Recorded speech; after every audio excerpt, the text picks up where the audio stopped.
you is ready for some more of the cross-dressing. This is Force Work 16, and it comes with 2 pre-show disclaimers. First is that I will be calling them Avengers for the rest of the video. And second is that Kurt Busiek retconned this story, the cross-dressing, to the degree of it being utterly pointless. When I review the cross-dressing, I try to avoid having a 10-minute long video once again complaining about Kurt Busiek. This issue, however, it is entirely about introducing a new character who Kurt Busiek retconned, and his retcon of the character breaks them and makes them make even less sense. This is by Dan Andy, who scripted a lot of the cross-dressing, and I say scripted because I didn't think they deserved the blame for it. We have got some amazing artwork from Sam Cheung, the great Sam Cheung. One novelty of the cross-dressing is that you get to see Sam Cheung's career trajectory over the course of the story. He starts out on this lame Force Works book. Then he gets promoted to Iron Man halfway in. And by the end, he has drawn issues of Avengers. Our new character is this guy in green. He is called Moonwalker. And the idea was that he was Willow's dad in a younger body. But Kurt Busiek said that it was actually a space pants man, which makes no sense since we are privy to Moonwalker's thoughts, and Moonwalker has to actually exist in the real world for Space Pants Man to take his place. Kurt Busiek seemed to ignore that, because Space Pants Man, or an army of Space Pants Men, for them to assume all these forms, they had to be real people they were mimicking, and they were taking their place.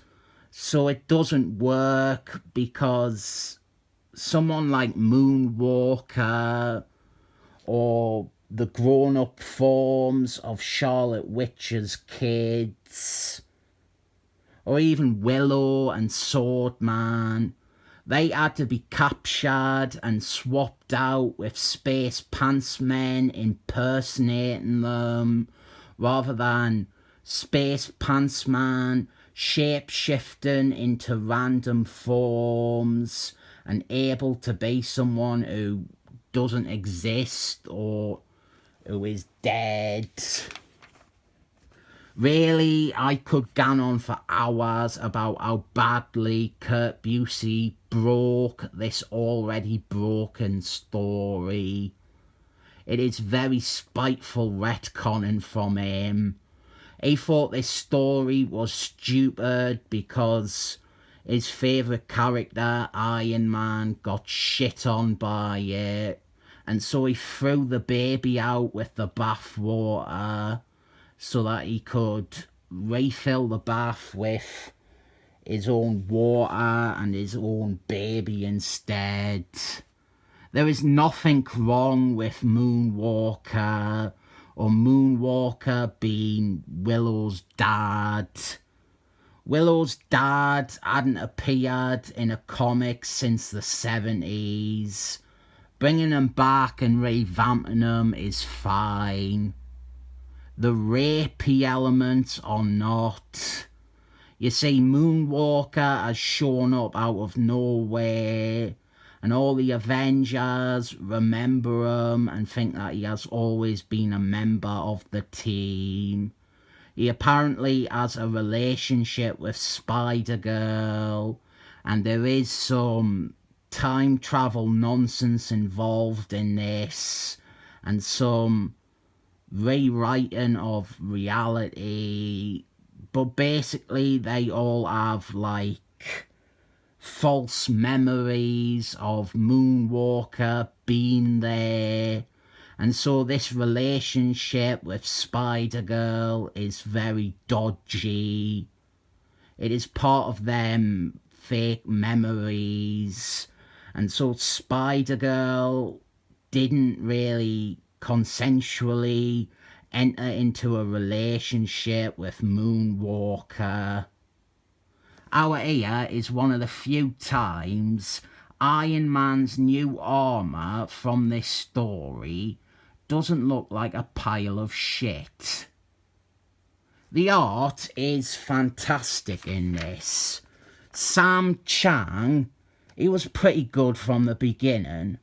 I would say that his artwork in this crossover, especially in this issue, it is the high point of the whole story.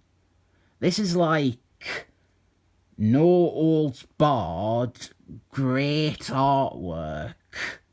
And it is a shame people prefer to highlight the awful artwork that adorns some of the other parts of the cross-dressing, rather than pointing to stuff like this, which is brilliant on every page. We are seeing a woman make an omelette, and you have never seen comic book art of a woman making an omelette that is this good. The thing is, weird stuff keeps happening. Weird chronal mistakes, little glitches in the Matrix. Like, we just saw Spider-Girl crack an egg, but then suddenly the egg is back in the carton and was never cracked. This is part of Moonwalker's powers. It is inadvertent in this case, but reality kind of warps around them. Then we have u.s.agent and Charlotte Witch, who are coming back from a meeting with the main Avengers team. They are returning from the cross-dressing one-shot that I reviewed a long time ago. And that one was a video where I moaned for 15 minutes about Kurt Busiek.